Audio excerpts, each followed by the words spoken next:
दोस्तों, अगर कोई आपको बोले कि दुनिया की सबसे ऊंची इमारत बुर्ज खलीफा, जिसे बनाने में 100 अरब से भी ज़्यादा रुपए की खर्च हुई थी, वैसी 10 बुर्ज खलीफा को कोई इंसान चुटकी में खरीद सकता है, तो आपको ये सुनकर कैसा लगेगा? या दुनिया की सबसे महंगी कार मर्सिडीज बेंज, जिसकी कीमत 192 करोड़ रुपए है, वैसी हजारों कार कोई आसानी से खरीद सकता है, तो उसके बारे में आप जानना चाहेंगे या नहीं?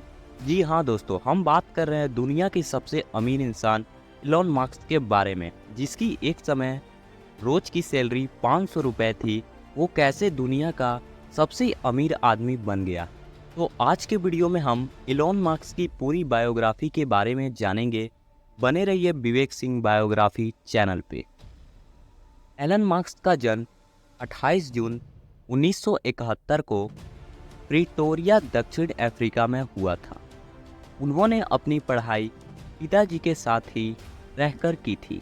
10 साल की उम्र में उन्होंने इतनी ज़्यादा किताब पढ़ डाली जो एक ग्रेजुएट भी नहीं पढ़ सकता।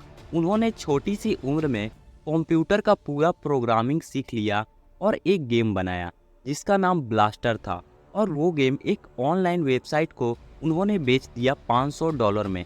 इससे आप जान सकते हैं कि इलॉन मस्क बचपन से ही कितना ज़्यादा टैलेंटेड थे।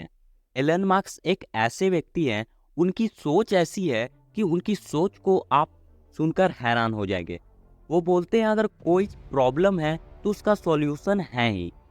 अगर उनके ऑफिस में कोई स्टाफ बोल दे कि ये काम नहीं हो रहा है, तो वो उसका आखिरी दिन होगा, क्योंकि एलन मस्क कहते हैं कि अगर प्रॉब्लम है तो उसका सॉल्यूशन ज़रूर होगा।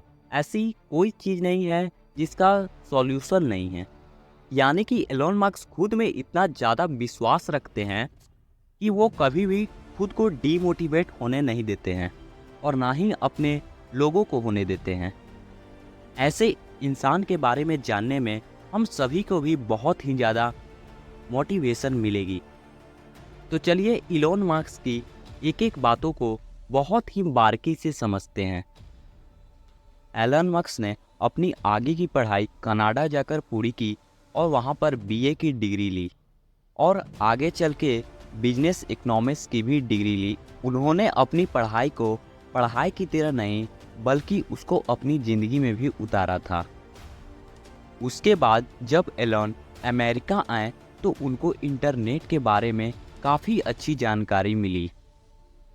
दरअसल एलन अमेरिका अपने पढ़ाई के लिए गए हुए थे, पर जब उनको इंटरनेट के बारे में पता चला तो उन्होंने पीएचडी से अपना एडमिशन कटवा के अपना पूरा फोकस इंटरनेट की ओर लगा दिया।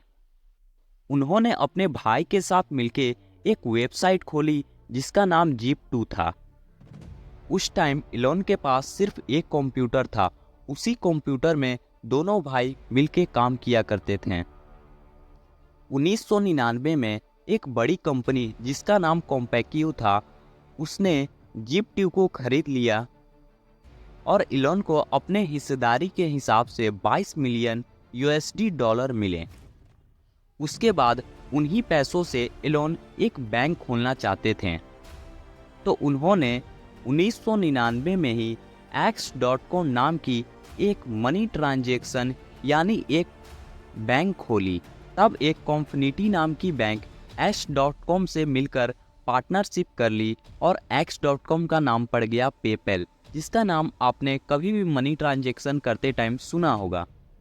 और आगे चल के पेपैल को एक अच्छी डील में एक बड़ी कंपनी जिसका नाम ईबे था उसने खरीद लिया, और इस बार एलन को 165 मिलियन यूएसडी डॉलर मिले।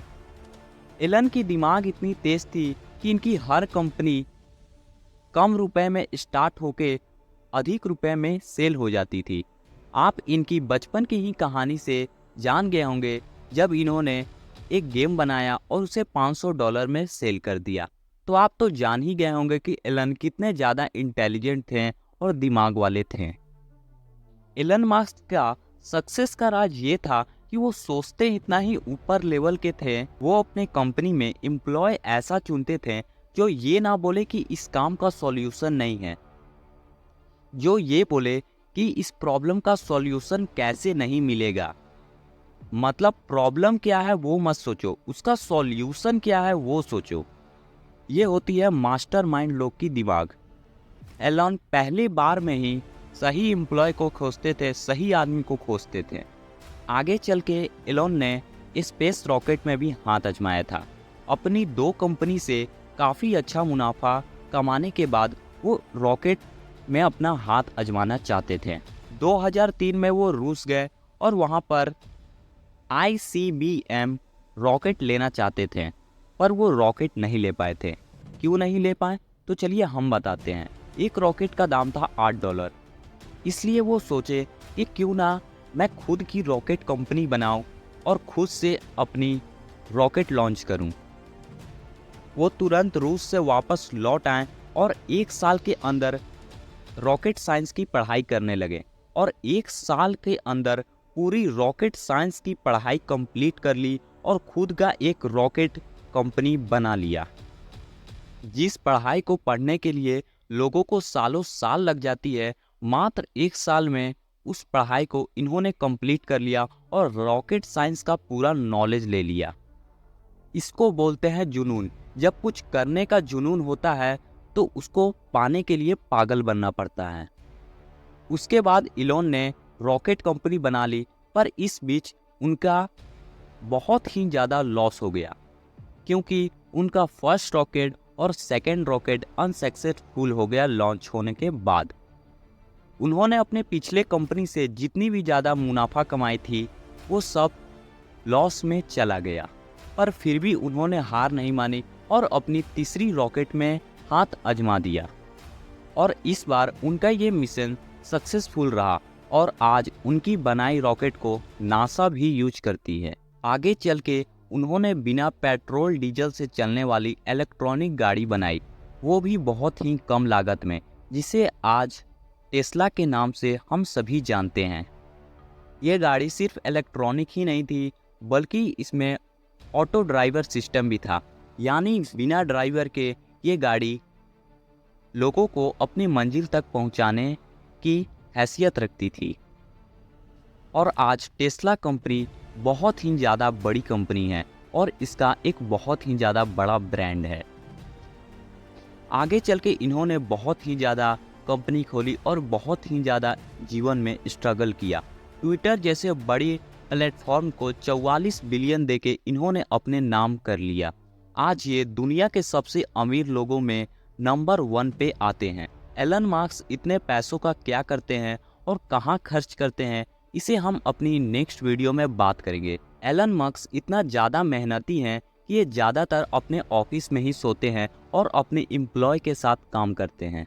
एलन मास्क ने फ्री इंटरनेट वाली सैटेलाइट भी लॉन्च की है, जिससे लोगों को फ्री इंटरनेट मिलेगा और अमेरिका में ये लॉन्च हो भी चुका है। एलन मास्क की आगे चल के बहुत सारी मिशन भी है, जैसे ये लोगों को मार्स पे भेजना चाहते हैं और इस बात पे ये बोलते हैं कि अगर मेरी जीवन की सारी कमाई भी लग जाए, पर मैं लोगों की बस्ती मार्स पर बनाकर रहूँगा। एलन मास्क जैसे लोग 100-200 साल में सिर्फ 1 ही 2 जन्म लेते हैं, क्योंकि इतना स्ट्रगल और इतना मेहनत हर किसी में नहीं हो सकता और कुछ पाने के लिए कुछ खोना नहीं, बल्कि पागल बनना पड़ता है, जो कि एलन मास्क के अंदर थी।